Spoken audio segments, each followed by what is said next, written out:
네, 요한복음 2장 1절부터 11절 말씀 우리 한 절씩 같이 교독하겠습니다. 요한복음 2장 1절부터 11절 말씀입니다.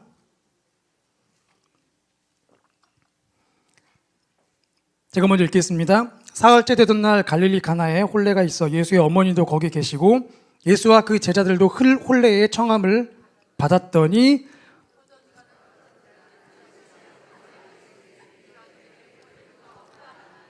예수께서 이르시되 여자여 나와 무슨 상관이 있나이까 내 때가 아직 이르지 아니하였나이다.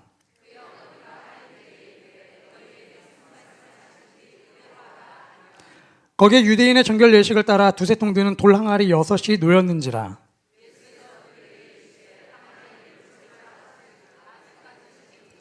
이제는 떠서 연회장에게 갖다 주라 하심에 갖다 주었더니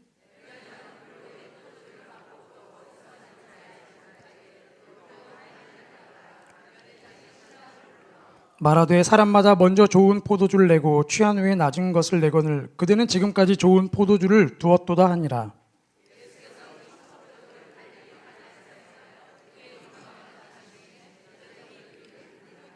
아멘. 오늘 예배 가운데에 우리 안에 평범한 인생이 비범한 인생으로 바뀌기를 축복합니다. 특별히 우리 자녀들 얼마나 평범한 인생입니까? 1등하지 않으면 평범한 것이 대한민국이죠. 우리 자녀들 평범한 인생 살고 있지만 오늘 예배 가운데에 우리 가운데 숨겨진 비범함이 발견되어진 역사가 있기를 축복합니다.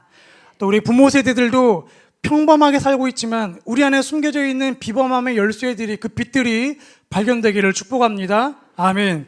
오늘 본문을 보면 이 포도주 기적 사건이죠. 물이 포도주 바뀐 거 너무나 잘 아는 기적입니다. 심지어 어릴 때도 찬양 많이 하지 않았습니까? 예수께서 말씀하시니 물이 변하여 포도주 됐네. 아주 유명한 찬양들이죠. 너무나 익숙한 기적 사건들입니다.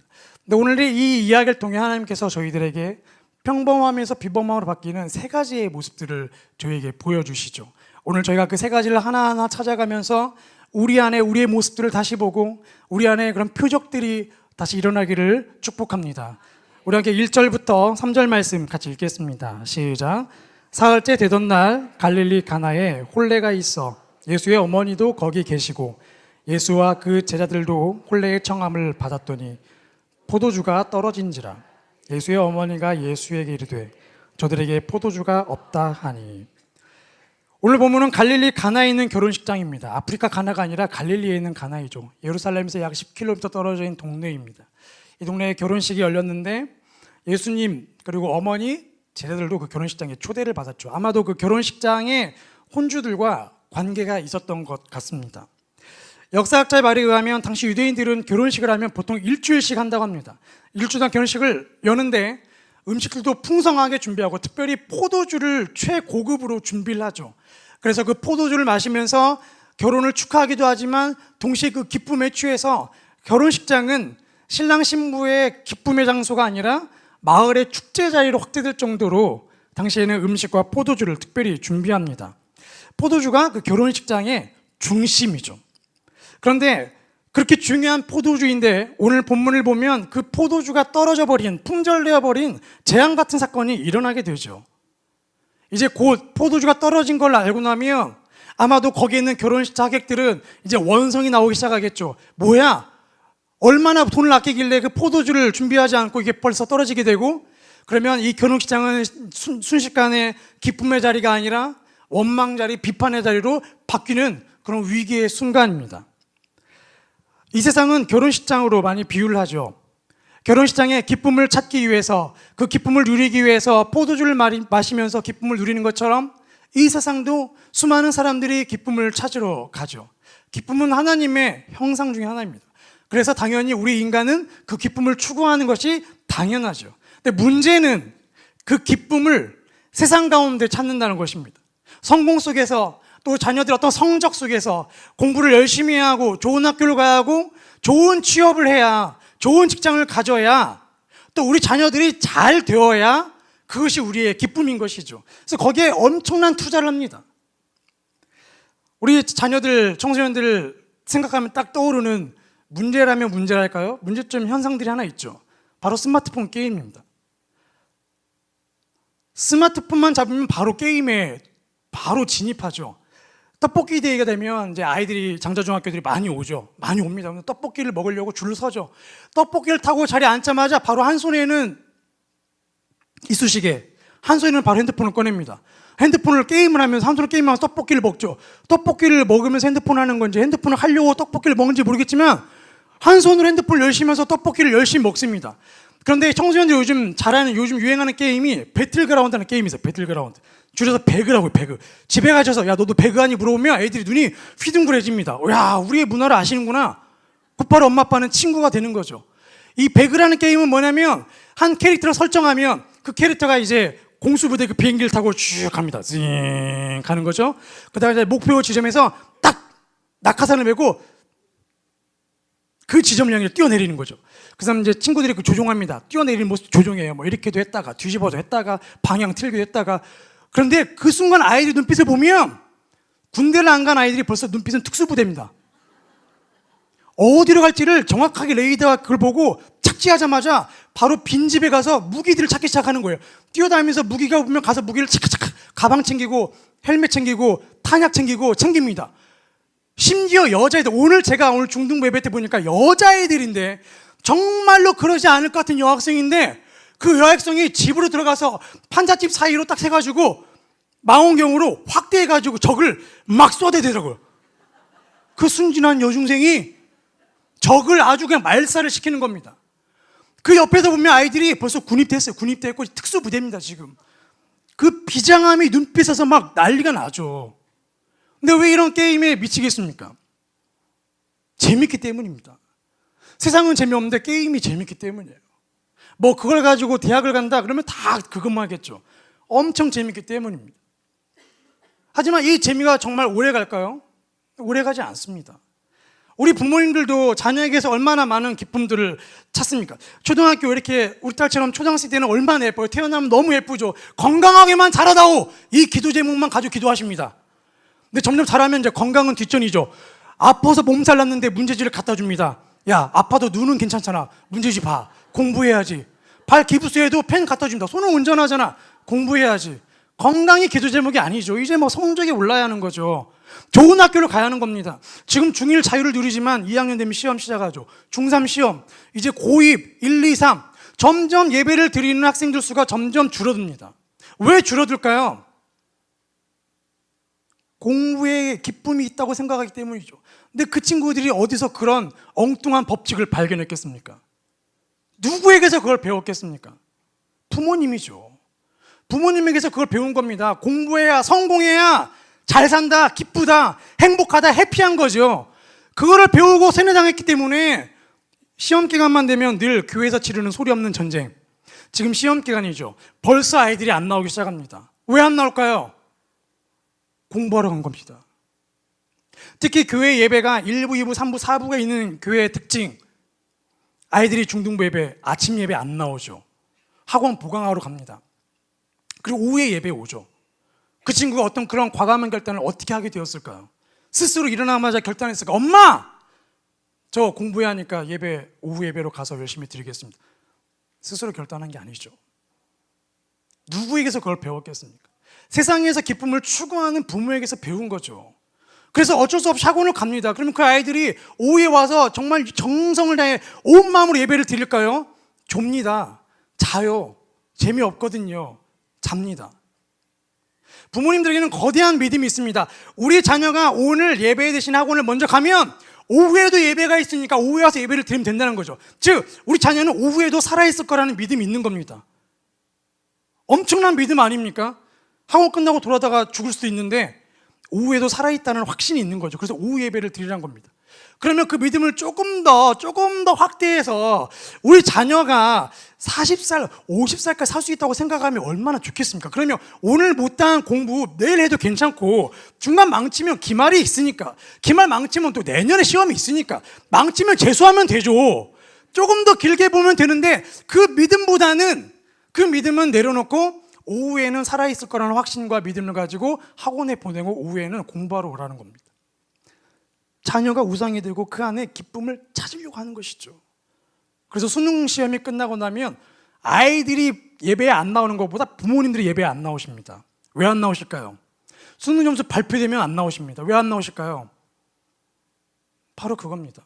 그동안 기쁨을 추구했던 우리 자녀, 나의 기쁨이었던 자녀, 성적이 잘 나와서 어떻게 됐어요? 딸, 그냥 300점 만점에 한 280점 나왔어요. 세상에나. 이 말씀을 감히 못하기 때문에 못 나오시는 겁니다. 자녀가 기쁨의 대상이었기 때문인 거죠. 하지만 저희가 잘 아는 것처럼 세상에서 찾으려는 기쁨들은 절대 오래가지 않습니다. 오히려 그 기쁨은 중독되고 노예가 되어버리죠. 돈의 노예가 되어버리면 돈에서 빠져나오지 못합니다. 심지어 신앙도 번영신학으로 바뀌죠. 예수님, 내가 오늘 예수님이 11조 10만 원 했으니까 돈 더 주십시오. 사업 번창하게 해주십시오. 그래서 사업을 열심히 하시는 분들이 11조를 더 내시는 이유가, 심리적인 이유가 더 내야 하나님께 복을 받는다는 심리가 있기 때문이라는 분석도 있지 않습니까? 세상에 찾는 기쁨은 절대 오래가지 않습니다. 특별히 예배와 바꾸어버린 공부 성적은 절대로 그 자녀를 살리지 않습니다. 오히려 죽입니다. 영혼을 죽입니다. 나중에 영혼이 죽으면 못 살아납니다. 오늘 우리 가운데에 이 세상의 기쁨 속에서 이 세상에 있는 포도주를 찾는 우리의 그 손, 우리의 욕구, 우리의 욕심들이 끊어지기를 축복합니다. 여기 바로 비범한 인생 첫 번째 비밀이 있죠. 바로 포도주는 떨어진다는 겁니다. 포도주는 떨어지게 되어 있습니다. 인간이 맞는 포도주는 떨어지게 되어 있습니다. 아무리 그것이 맛있고 최고라 할지라도 떨어지게 되어 있다는 것이죠. 그것만을 찾아다닌다면 언젠가는 떨어진 그 뒤에 오는 허망함을 누리게 된다는 것입니다. 이것을 깨닫는 것이 비범한 인생의 첫 번째 비밀이죠. 우리 두 번째 비밀 함께 보겠습니다. 3절부터 4절 말씀 같이 보겠습니다. 시작. 포도주가 떨어진지라 예수의 어머니가 예수에게 이르되 저들에게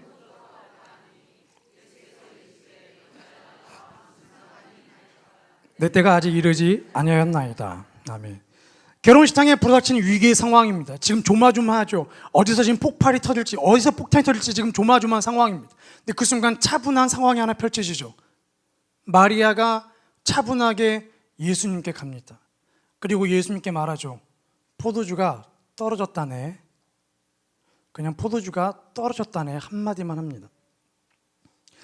마리아는 포도주가 떨어진 문제 상황을 발견했습니다. 이제 포도주 떨어지게 되면 일단은 하객들도 당황하게 될 것이고 비난하게 될 것이고 신랑 신부는 지금 결혼을 하고 있기 때문에 지금 기뻐할 상황에 하객들이 비난하기 시작하면 그 축제의 시간은 이제는 절망의 시간으로 바뀔 거를 알고 있는 거죠. 지금 문제점을 발견했습니다. 그런데 그 문제점을 발견한 그 순간 포도주가 떨어졌으면 음식을 담당하는 연회장을 찾아가는 게 맞는데 연회장을 찾아가지 않고 예수님을 찾아가죠. 문제 상황을 발견했는데 예수님을 찾아갑니다. 왜 그럴까요? 예수님이 그 상황을 해결할 걸 믿기 때문입니다. 마리아는 예수님이 잉태했을 때에 가브리엘 천사를 통해서 예수가 이 세상의 모든 사람을 죄에서 구원할 자라는 예언을 듣죠. 그래서 누가복음 1장 마리아의 찬가를 보면 마리아가 스스로 이렇게 노래를 부릅니다. 예수님은 이 땅을 구원하실 구원자라고 스스로 찬양할 정도로 마리아의 마음속에는 예수님이 자기 아들을 뛰어넘어 하나님의 아들이란 것을 믿고 있는 것이죠. 그렇기 때문에 지금 이 엉망이 될 수 있는 결혼식장이 예수님이 등장을 하면 다시 하나님의 나라로 회복될 거라는 믿음이 있는 것입니다. 그래서 그 문제 상황을 예수님께 이야기하죠. 문제점을 예수님께 이야기한 그 순간 그 문제는 거룩한 불만족으로 바뀌게 됩니다. 불만족인데 포도주가 왜 떨어질지 불평과 불만족을 할 수 있는 상황인데 그것을 하나님 안에서 해결하려고 할 때에 그 불만족이 거룩한 불만족으로 바뀌기 시작하는 것입니다. 우리 모두도 문제의식을 가지고 있죠. 그냥 자녀들만 봐도 막 문제의식이 보이지 않습니까? 왜 이렇게 공부 안 하는 거지? 시험 기간인데 정신을 차려야 할 텐데. 사춘기 청소년들은 정신을 차릴 나이가 아닙니다. 정신을 차릴 수가 없죠. 그런데 그들에게 너무나 큰 기대를 합니다. 왜 정신을 못 차리는 걸까? 절대로 정신을 못 차립니다. 어른들도 정신을 못 차리는데 어떻게 이 아이들이 정신을 차리겠습니까? 엄청난 믿음을 갖고 정신을 차려야 한다는 문제의식을 갖고 있죠. 또 반대로 우리 자녀들은 부모를 보면서 문제의식을 갖고 있습니다. 왜 우리 부모는 다른 부모랑 다를까? 왜 우리 부모는 칭찬보다 왜 나를만 보면 이렇게 못 살게 굴까? 엄마는 공부 1등 했을까? 자녀들이 되묻지 않아서 다행이죠. 되물어봤으면 큰일 납니다. 엄마는 공부했어요? 학원 몇 개 다녔어, 엄마? 한 개도 안 냈으면 말하시면 엄마 너무 힘들어. 감사해야 합니다. 하나님께서 자녀들의 입을 막게 하신 거 정말 감사해야 돼요. 자녀나 또 청년들은 이 시대를 보면서 얼마나 많은 문제의식을 갖고 있습니까? 취업하기 어렵다고 하잖아요. 뭐 3포, 5포, 7포까지 나오지 않습니까? 많은 문제의식을 우리는 다 갖고 있습니다. 하지만 문제는 그 문제의식을 문제로만 인식하고 있다는 거죠. 아, 이거 어떻게 해야지 인식하고 있다. 문제로만 덮고 있다는 겁니다. 문제의식을 갖고 있으면 그냥 거기서 끝나는 거죠. 문제에 그냥 사로잡히게 됩니다. 하지만 우리는 거기서 멈추면 안 되죠. 세상 모든 사람들 똑같이 갖고 있는 그 문제의식 속에 우리도 거기에 똑같이 휘말리면 안 됩니다. 우리는 거기서 멈춰야죠. 스탑. 그리고 그 순간 멈추고 나서 다음 우리는 누구를 향해 하냐? 문제거리인 자녀에게 말하기보다, 문제라고 여겨지는 부모님을 향해 욕하기보다, 이 세상을 향해 불평하기보다 우리는 똑같이 멈춘 다음에 예수님을 향해 방향을 돌려서 예수님께 그 문제를 이야기해야 한다는 것이죠. 바로 그것이 거룩한 불만족입니다. 왜 어른이 인생을 먼저 살게 되었을까요? 하나님께서 왜 우리를 인생을 먼저 살게 했을까요? 우리 자녀가 먼저 부모가 되고 내가 그 자녀가 태어나는 게 아니라 왜 우리를 부모로 왜 우리를 먼저 태어나게 했을까요? 우리가 경험하고 있는 실수들을 자녀들이 하지 않도록 하기 위함 아닙니까? 신앙의 실수들, 우리가 하고 있는 신앙의 실수들을 자녀가 반복하지 않도록 하기 위함인 것이죠. 이스라엘 백성들이 하나님이 명령하십니다. 부모들에게 명령 딱 한 가지만 하시지 않습니까? 수많은 기적, 여호수아도 보면 기적들이 일어나죠. 요단강 건넜을 때에 돌 12개를 강가에 세우고 12개를 또 들고 가잖아요. 그거 왜 들고 가라고 했습니까? 장차 자녀들에게 설명하라는 거죠. 못 건너는 요단강에서 하나님 우리를 건너게 하셨다. 불가능한 상황을 가능하게 하셨다. 이거를 이야기하라는 겁니다. 우리 부모가 먼저 태어난 이유는, 먼저 살아가는 이유는 우리가 겪고 있는 신앙의 고민들, 갈등들을 기도함 가운데 해결되었다. 너도 그렇게 해야 한다는 것입니다. 하나님이 우리를 어떻게 애굽에서 빠져나오겠는지, 어떻게 광야 생활하겠는지, 어떻게 가나안 땅에 가겠는지 그거를 이야기하고 가르쳐야 한다는 거죠. 세상 교육이 아니고 신앙 교육을 시켜야 한다는 겁니다. 이거를 놓쳐버리면 우리는 문제를 만들어내는 주범이 되어버리는 것입니다. 우리 자녀들도 마찬가지죠. 그 문제의식을 받아들이지 않으면, 문제의식 속에 갇히게 되면, 하나님의 그 신앙 안에서 그걸 해결하지 않으면 그 문제에 갇히기 시작합니다. 근데 문제가 사춘기 때 끝나나요? 청년 때 또 문제가 몰려오죠. 청년 때 끝납니까? 부모가 되면 또 문제가 몰려오지 않습니까? 더 몰려오죠. 책임감은 더 커집니다. 청년 때에 그 문제를 신앙으로 해결하는 걸 경험하지 못하면 다시는 그거를 도전해 볼 수 있는 기회가 사라지게 되는 거죠. 그래서 하나님께서는 우리가 문제의식에 갇히는 인생이 아니라 그 문제의식을 느꼈다면 이제는 예수님께 와서 거룩한 불만족으로 바꾸라고 말씀하시는 겁니다. 초청하시는 거죠. 왜냐하면 예수님은 늘 우리 가운데에 계시기 때문입니다. 저 멀리 계신 게 아니라 우리 가운데 계시기 때문인 것이죠. 마리아가 예수님을 왜 찾아갔을까요? 예수님이 보였기 때문입니다. 예수님이 그 자리에 있는 걸 알기 때문에 찾아갔던 것처럼 예수님은 지금 우리 가운데 계시죠. 찾아가면 됩니다. 기도하면 되는 거죠.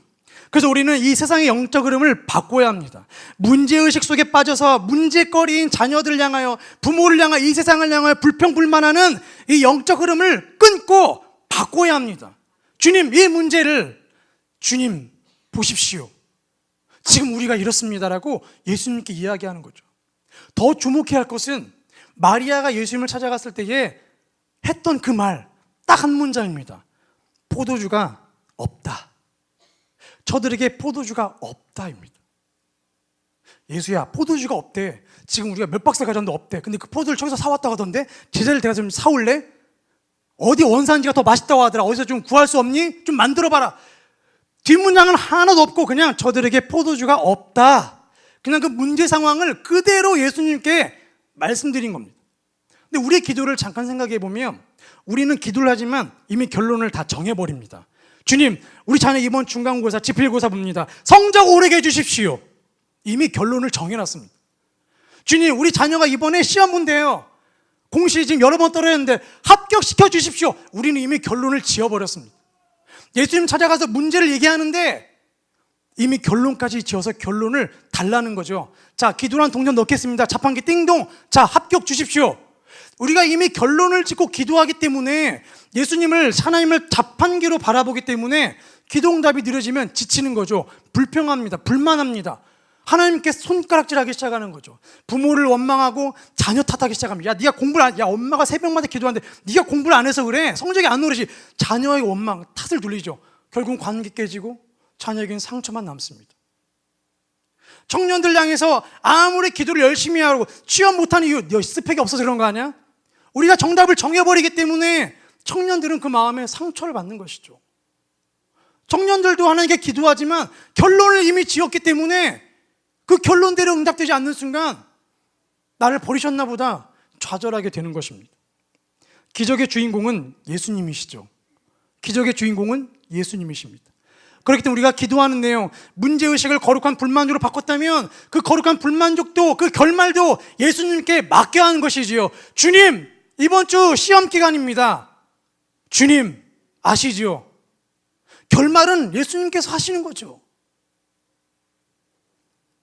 오늘 우리 안에 있는 문제들이 단지 문제로 끝나지 않고 거룩한 불만족으로 바뀌기를 축복합니다.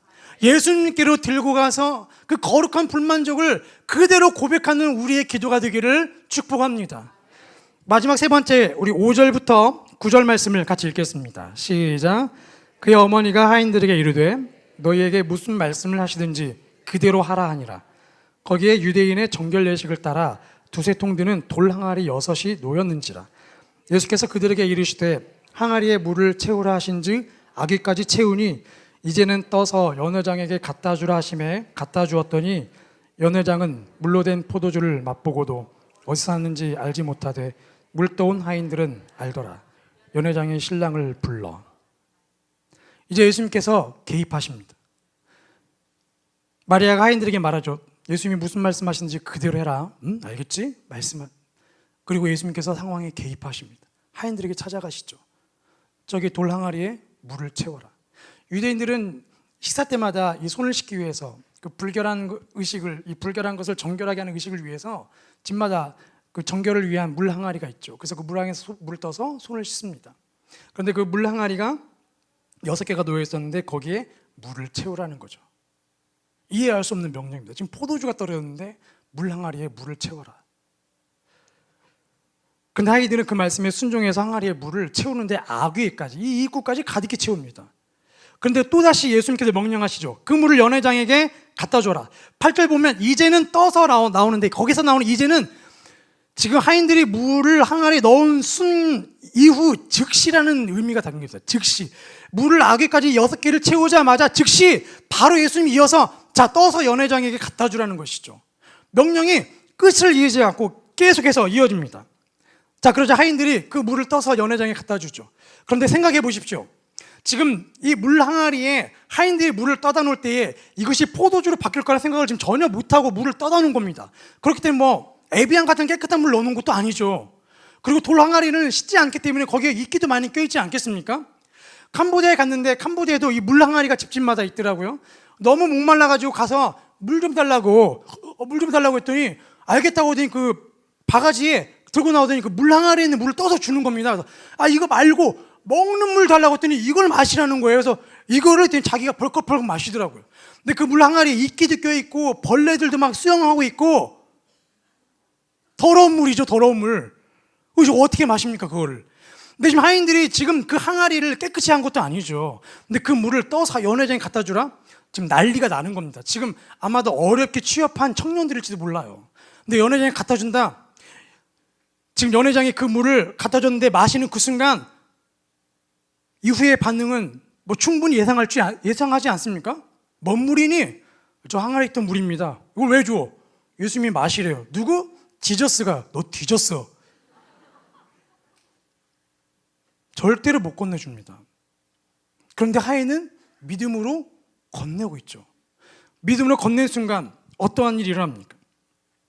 하나님의 명령들은 합리적으로 이성적으로 살아가는 저희들에게는 참 순종하기 어려운 명령들입니다.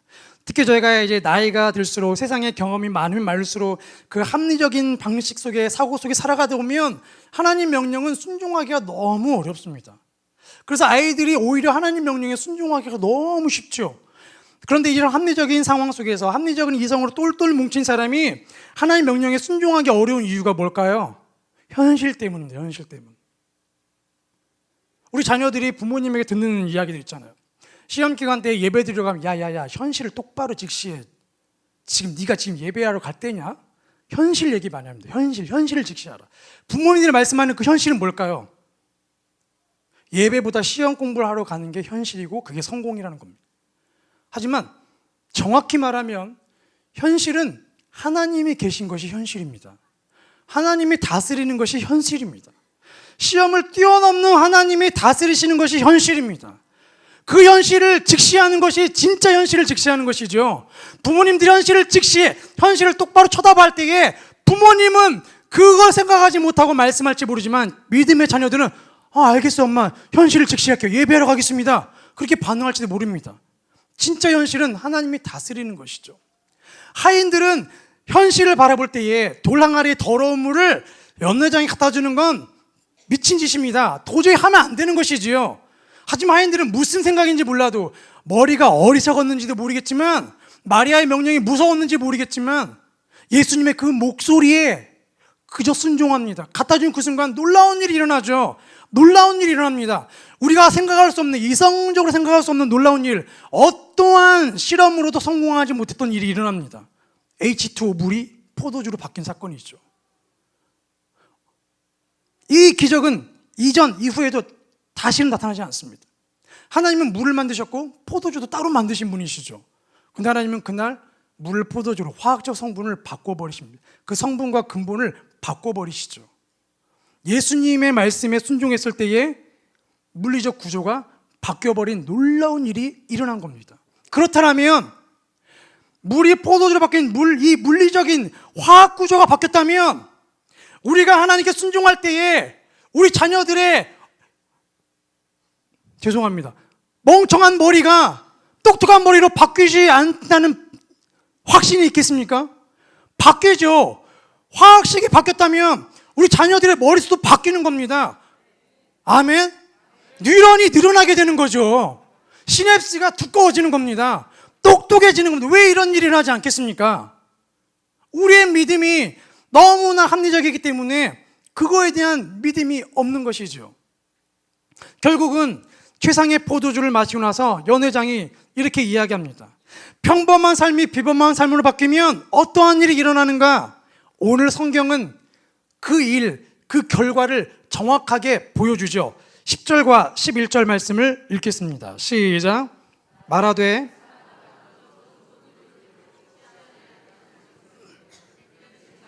좋은 포도주를 두었도다 하니라. 예수께서 이 첫 표적을 갈릴리 가나에서 행하여 그의 영광을 나타내심에 제자들이 그를 믿으니라. 평범한 일, 그냥 늘상 우리 생각하는 이 평범한 일이 끊어지고 비범한 일이 일어났을 때 어떠한 일이 일어났냐? 결혼식 문화가 바뀌어버렸습니다. 비범한 인생은 세상의 문화를 바꿔버리죠. 당시 결혼식 문화는 좋은 포도주를 먼저 내놓고 사람들이 취하면 이제 질 낮은 포도주를 내놓는 게 정상이죠. 그래야 포도주 맛을 모르니까 내놓는 거죠. 그런데 연회장이 이거 뭐야? 이 집은 왜 거꾸로 가고 있는 거지? 왜 더 이 최고의 포도주를 왜 결혼식 말미에 내놓는 거지? 결혼식 문화를 바꿔버린 것입니다. 인간이 만든 최고의 포도주를 뛰어넘는 예수님이 만드신 포도주가 그 결혼식장을 바꿔버린 것이죠. 특히 연회장은, 그 당시 연회장은 모든 음식을 책임지고 있는 최고의 미식가입니다. 미식가. 음식을 감별해서 좋은 음식만 결혼식장에 넣는 미식가입니다. 미식가. 우리가 말하는 그 소믈리에라고 하죠. 포도주 감별하는 소믈리에. 최고의 소믈리에. 근데 이 소믈리에가 정확하게 판단하지 않습니까? 인간이 만든 최고의 포도주 앞에 나왔었는데 그거를 뛰어넘는 더 최고의 포도주가 나왔다라고 선포하지 않습니까? 비범한 인생은 문화를 바꿔버리죠. 또 비범한 인생은 어떤 일이 일어납니까? 오늘 11절 보면 이 표적을 행하시니 제자들이 그를 믿으니라. 이 표적을 행하기 전에는 제자들이 예수님을 믿지 않았습니다. 그냥 따라다녔죠. 예수님을 구원자로 믿지 않았습니다. 하지만 이 표적이 일어나자, 이런 비범한 일이 일어나자 영혼이 바뀌는 일이 일어납니다. 그냥 물이 포도주로 바뀌었을 뿐인데 그걸 통해서 제자들의 영혼이 변하기 시작하고 예수님을 바라보는 시각이 바뀌어버린 거죠. 역사적 인물이 아니라 하나님의 아들, 구원자, 메시아로 보게 된 것입니다. 특히 여기 나오는 표적이라는 단어는 기적과는 다른 단어죠. 기적은 일반적으로 놀라운 일, 평범하지 않은 일인데 표적은 그 평범하지 않은 기적이 일어났을 때에 그 일을 통해 하나님의 영광이 드러났을 때에만 표적이라는 단어를 쓰죠. 즉 물이 포도주로 바뀌었는데 그 자리에 하나님의 영광이 임한 겁니다. 하나님의 나라가 임한 겁니다. 단지 물이 포도주로 바뀌었을 뿐인데, 평범한 인생이 비범한 인생으로 바뀌는 것, 우리의 자녀들, 우리의 인생, 우리의 삶이 비록 먼지가 둥둥 떠다니는 물 같은 인생이라 할지라도 우리가 예수님의 명령에 순종하면, 그 명령에 순종해서 예수님을 최우선으로 여기면 그 물은 포도주로 바뀐다는 것입니다. 그 포도주는 세상을 변화시키고 그 포도주는 사람을 살리는 놀라운 일들이 일어나게 된다는 것이죠. 순종은 행동입니다. 세상이 주는 두려움 속에서 순종으로 우리가 일어설 때에 우리의 인생은 평범한 인생에서 비범한 인생으로 바뀌게 되죠. 오늘 우리가 포도주를 집중하는 게 아니라 물에서 포도주를 바꾼 예수님께 집중하기를 원합니다. 오늘 우리의 인생이 다른 어떤 것보다도 그 예수님을 최우선으로 여기는 삶, 그 예수님을 예배하는, 하나님을 예배하는 예배를 최우선으로 여기는 삶이 되기를 축복합니다. 오늘 우리의 삶의 평범한 삶이 끊어지고 비범한 삶이 다시 한번 우리의 삶 가운데에 나타나기를 축복합니다. 아멘. 우리 같이 기도하시겠습니다. 오늘 우리가 눈을 감고 거룩한 상상력으로 오늘 요한복음 2장에 일어났던 사건들을 다시 한번 상상해 보기를 원합니다. 수많은 사람들이 기쁨을 누리기 위해, 어떤 사람은 포도주를 맛보기 위해 그 결혼식장에 왔을지도 모릅니다. 하지만 포도주는 떨어졌습니다. 더 이상 기쁨을 찾을 수 있는 곳이 없어졌습니다. 하지만 그 순간 마리아는 그 문제 상황을 바라보고 그냥 넘기지 아니하고 그 문제 상황을 바라보고 예수님께로 갑니다. 거룩한 불만족을 이기지 못하여서 예수님께로 가죠. 그리고 결론이 아니라 그저 그 상황을 예수님께 이야기합니다. 저들이 포도주가 없다. 저들이 찾고자 하는 기쁨이 없다. 이제 결혼식장은 재앙이 될 것 같다. 엉망이 될 것 같다. 그리고 그 순간 예수님께서 개입하시고 명령하시고 이성적으로 생각할 수 없는 그 명령에 그저 순종했을 때 그 결혼식장은 평범한 결혼식장이 아니라 비범한 결혼식장으로 바뀌었습니다. 오늘 우리 모두 평범한 인생을 살고 있다고 생각하지 않습니까? 그렇기 때문에 그 평범함을 벗어나기 위해서 노력하는 거 아닙니까? 좀 더 비범하게 살기 위해서, 그래서 우리가 세상을 따라가고 있지는 않습니까? 이 평범한 삶을 끊기 위해서 그래서 더 공부하고 있고, 평범한 생활을 끊기 위해서 세상이 주는 기쁨들을 찾고 다니지는 않습니까? 예수님이 말씀하시죠. 세수를 세 부대에 담아라. 세수를 세 부대에 담아라. 오늘 우리 안에 우리가 세 부대가 되어 주님이 엮으시는 새 포도주가 우리 가운데 담기기를 소망합니다. 그래서 이제 오늘 같이 기도할 때에 먼저 우리가 하나님 나의 모습은 새 부대가 아니라 옛 부대고 터져버린 부대입니다.